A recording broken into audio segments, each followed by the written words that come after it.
Hey, it's Todd Ault. It's Risk on Sports, and with Jason Bartholomew up next. Jason, clean sweep, 2 parlays, and a direct. Jason's on fire, winning money. That's up next.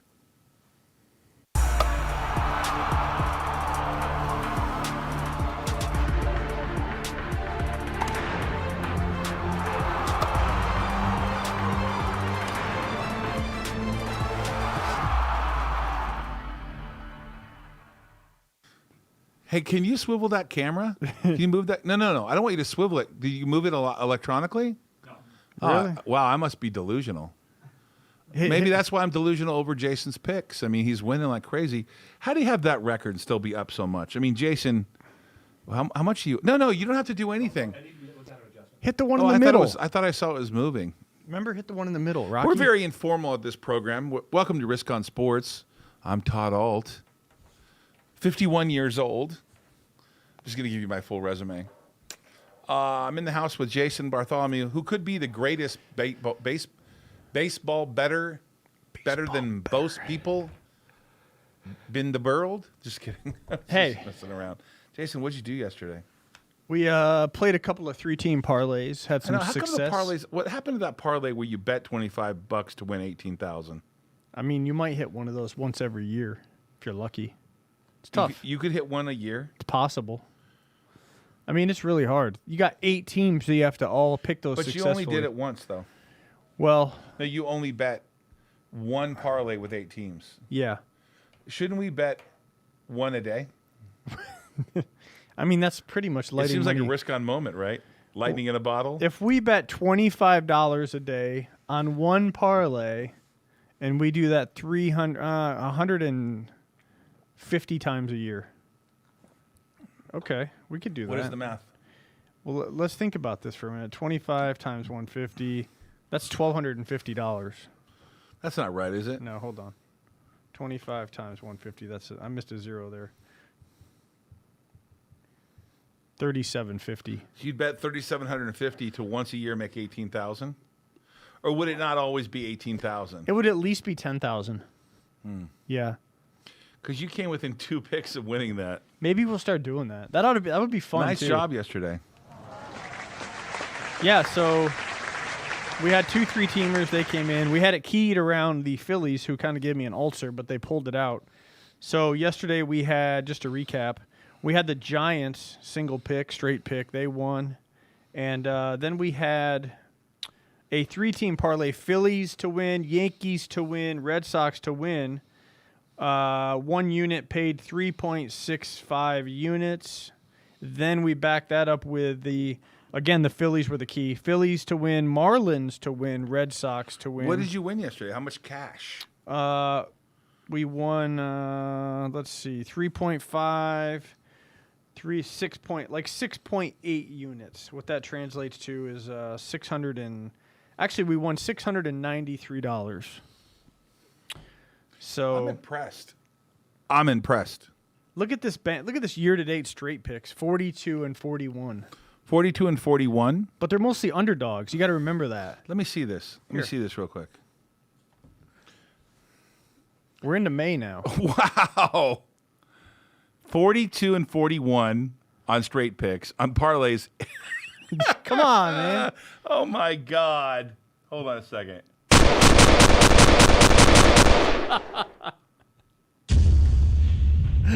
$18 and 52. But you got to remember, the parlays we get like over 3 to 1. So that's all it takes to be profitable. So you're up, just to make sure I'm clear on this, $1,200 is now a bankroll of $3,951. That's right. That's more than 3 times your money in about 30 days of betting. Yeah, because we took a few days Hey, off. we got proof of all this. Yep. No one can deny that Jason is D-man. D-man. I literally You're have, D-man. and let me just show you. It's crazy. Look, I'm going to show you my, look. This is Jason. Baseball.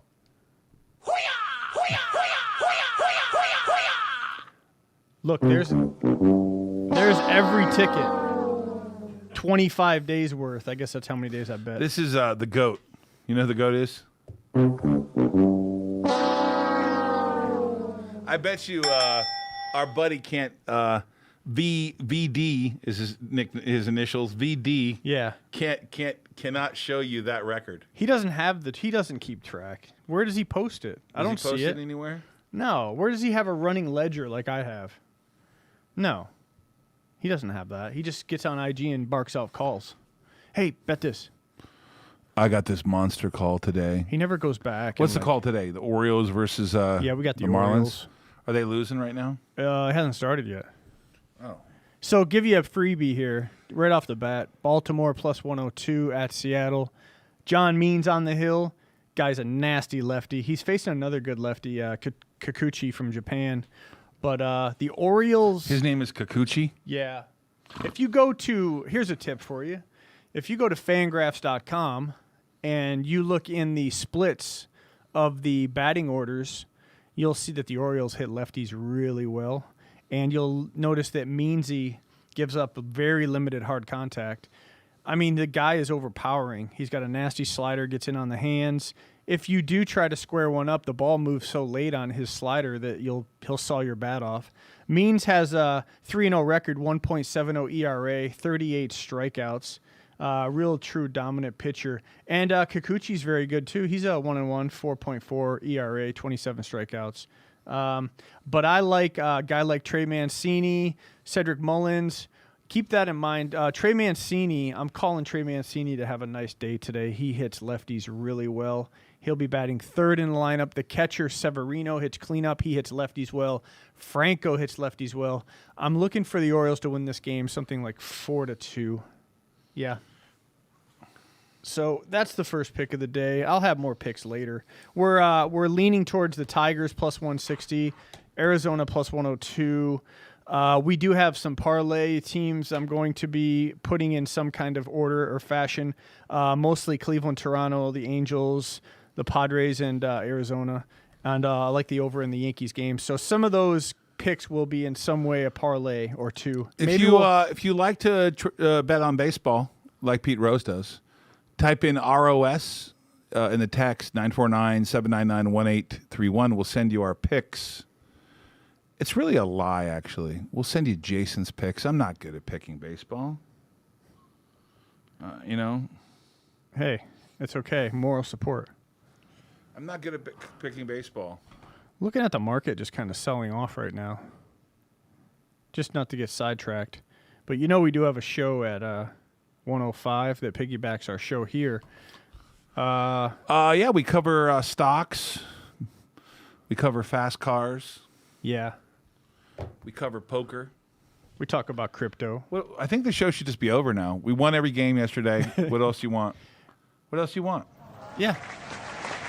There's not much else to talk about. I don't have anything else to say. I've got all these picks that I need to look at the data and the statistics and to reinforce what I think is the right play. And then I'll go through and scrutinize these plays. And then after we put these in a drum, we'll pick out, no, I'm just kidding. We'll pick the picks out of a hat, and there you go. Obviously, I'm kidding. But I don't know. There's not much else to talk about. Joe's not here. Randy's not here. Baseball is obviously a long season, 6 months. It's a grind. Hey, Brett, I have a development, and I don't want to ruin in the middle of the show, but I have to step out. It's really super overly important. Yeah, go ahead. So do I just walk through the screen? Yeah. Okay. Yeah, go ahead. Thank you. So sorry, Jason. No, you're fine. I really apologize.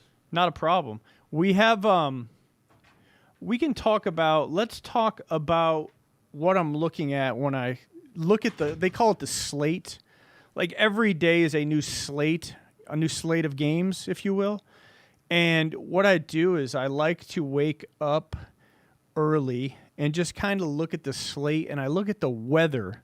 First thing I do is look at the weather of all the games, decide where weather could be a factor, where it's just status quo and it's not going to be a factor. And then the two teams on paper will be in like a neutral site, if you will. Where weather could be a factor is if, let's say, a pitcher is more of a ground ball pitcher, and let's say the wind is blowing out to the outfield where fly balls where it would be just normally a routine fly ball, that extra wind at the stadium could cause these routine fly balls to turn into doubles, or even worse, could turn into home runs.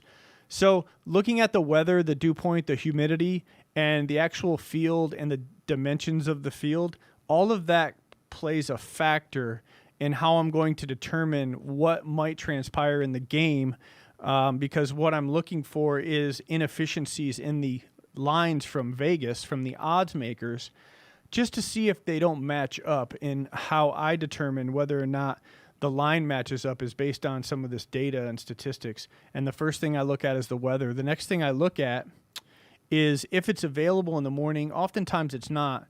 But if it is a day game, I'll look at the lineups. Sometimes the managers are nice and they get the lineups out early. And then I can really hone in on the lineups. And you want to look at the lineups, and you do this stuff every day.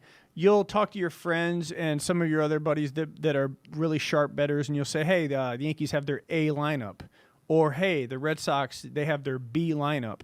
And what I mean by that is, does the team have the best lineup, quote unquote, on paper out on the field that day? You know, it's a long season, so sometimes these teams, they like to rest their catchers. They like to give some of their older players a day off. Somebody like an Albert Pujols, who is a veteran, awesome, you know, had a great career. Hey, sometimes the knees get a little banged up. Sometimes the hip's a little sore. The manager gives them a nice day off. And then they'll put in a replacement player that might not be as good as the A lineup starter. So what we're looking at is we're looking at the lineups, and then we're looking at the pitchers and how they match up against the lineups. Obviously, we got the weather covered. Then what's important is you look at the lineups, you look at the pitching, the starting pitching, and you look if they match up. If it's a left-handed hitter against a left-handed pitcher, well, the advantage usually goes to the pitcher. And then also you want to look at the relief, the bullpen. And I get a question like, how much is playing against the odds maker and the predictions on the game or the player? Well, that's a good question. The odds makers, it's their job to balance the betting. So what I mean by that is the odds maker wants to balance enough on one team versus the other team and get the money as close to balanced as possible. So let's say the Yankees are playing the Red Sox, a true rivalry game, a true game where a lot of people tune in because, you know, they're obviously very popular teams. So the odds makers are going to work on getting that money balanced, where half the money's on the Yankees, half the money's on the Red Sox, and then the odds maker, or the bookie, if you will, or the sports book, they can just take the juice. The juice is the VIG. That's the number that they charge in order to make the bet, the spread, if you will. Let me drill down further on that, okay? Let's say the Yankees are minus 110. So you'll bet 110 to win 100, okay? And let's say the Red Sox are even money. That's plus 100. You bet 100 to win 100. Well, that spread is 10 cents. Okay, that's a 10% spread. So that's the bookie. That's the margin that the bookies will make as profit if they were to ideally balance the money 50-50. So that's what the odds makers are trying to do. Also, like today, for example, I got a question about the Orioles. So the Orioles are coming in. The odds makers give them a slight chance to be the favorite. So overnight, usually the odds makers set the lines. And when the line opened up overnight, somewhere after midnight or so, they go ahead and they put the lines out for the next day. Baltimore was minus 108. So when the lines opened up, the odds makers thought that Baltimore was a minus 108, which make them a slight favorite. They put Seattle at they put Seattle at plus 100. So you had even money for Seattle, slight favorite for Baltimore. Now, as the time goes on and the money starts coming in, you'll notice that the money goes a little bit more towards Seattle, which makes Baltimore now a slight underdog, plus 102. So we're betting Baltimore plus 102, and that means that they are a slight underdog. We're getting, for $100, we're getting a return of $102 if the Orioles were to pull it out. Now, that line is very fluid. It's subject to change. You could get a lot of money that comes in late on the Baltimore Orioles to win the game, and that would push their price down and make them a favorite again. So that number would be a negative number. So it would go from plus 102, and let's say you had some whales or a large sum of money that came in and moved the actual line or the algorithm, and that would make Baltimore the underdog. So you have to be aware of that. You have to constantly look at the lines to see where the money is going, and then you have to determine if those people might be right. Like, hey, we're on Baltimore plus 102. What happens if all the money comes in on Baltimore and it makes them a favorite? It's like minus 110. You kind of feel good about that because a lot of the sharp money's coming in and they think Baltimore has an advantage. So keeping that in mind, what I like to do when I make bets, like the timing is important. Like today, for example, with Major League Baseball, there's a lot of day games. So you could literally make bets all day long because the games are spread out from 12 noon all the way up till 9 at night. So as far as making your bets and doing your research, you have to stay disciplined. You've got to make sure that you take enough time for each game, and if you don't feel good about that game, you just pass on it. You just move on. There's so many games. There's 12 or 13 games, 14 games a day. So in order to make your bets proper, you have to do the homework, and then you have to match up what time the game starts. You make sure you don't miss the game. You might do all this research. You might be digging deep into the game, and then all of a sudden you miss the first pitch, and then you totally miss the game. So what I like to do is like to make sure that the bet is in at least 1 hour before the start of the game. And I also like to make sure that if it's a pitcher that's very important, like say I'm betting on Garrett Cole, who's an absolute superstar, or Jacob DeGrom, an absolute superstar, you want to click the button that's listed pitchers and not the action button. What the action button means is you want to pick that team regardless. So it doesn't matter who's starting pitching. And the why I picked the listed pitcher is, let's say Garrett Cole is in the bullpen warming up and he gets hurt before the game, and you already got your bet in on the Yankees, and he's not pitching. Well, guess what? If you pick listed pitcher and he's not the starting pitcher, then there's no action. So you're saved there by the bell. You don't have to take the Yankees. You can get a refund. And then as far as like going for, I got a question about parlays. Like, is there anything different on parlays? Well, most of the time my philosophy is I like to keep my favorites to a minimum in straight wagers. I don't like to pay, quote unquote, a lot of juice. So if a team is like minus 200, where you have to bet 200 to win 100, I'll never take that bet. A parlay, though, I would like to group a couple of teams that are favorites into a parlay so we can try to get as close to even odds or plus odds so we can get the money properly working for us. Because it'll really hurt if you lose one of these big bets where you're wagering 200 only to win 100. And that would be terrible. It's a losing formula. A lot of people like to take the favorites, but they don't understand in the long run you're going to lose money. So that's a little bit about my day-to-day activities and what I do as far as starting to look at the slates and starting to determine what might be a pick and what might be a pass. Todd, we were just talking about the day-to-day activities and how I... Hey, sorry, I had to step out. Oh, no problem. As you know, you and I have day jobs. Yeah, for sure. That involves more than $200 million a day jobs, Yeah, right? exactly. We're those of you who have questions about betting, I'd love for you to ask a question in the chat if you have any. I have learned a lot from Jason in terms of how to bet. Honestly, I continue to say this. It sounds like I have a little bit of a fanboy crush or something on Jason. That's not the case. I admire Jason's ability, his analytical ability. And Jason knows how to calculate risk. That's one of the reasons we named the show Risk On. Yeah. Of course, Wall Street term, Risk On. But we appreciate everybody. Anybody got any quick questions in the audience? Anything there? What do we got? Anything? Is anybody watching? Come on, man. Don't be negative. No, I don't know. Takes time to build the sports book. It doesn't. It's okay. All right. I don't know. I got a question. Left. Go ahead. How do you go 41 and 42 and have such a massive record? Yeah, so we're like a 50-50 on the straight bets, and we were just covering that. We got about 20 seconds. So what I told them is I don't like to take the favorites in straight bets because it's terrible, like minus 200, where you bet 200 to win 100. Right. I like to stay balanced or take the underdog. So that's how we're able to have like a 50-50 record. Hey, Jason, congratulations on yesterday. Congratulations in 30 days. You've more than tripled the money. This is Risk on Sports. We're betting baseball. We'll talk to you tomorrow. Take care. Check out the 105 show. Text ROS to 949-799-1831. We'll see you tomorrow. Or at the 105 show, where we're going to be covering a lot of stuff in stocks. We'll see you then.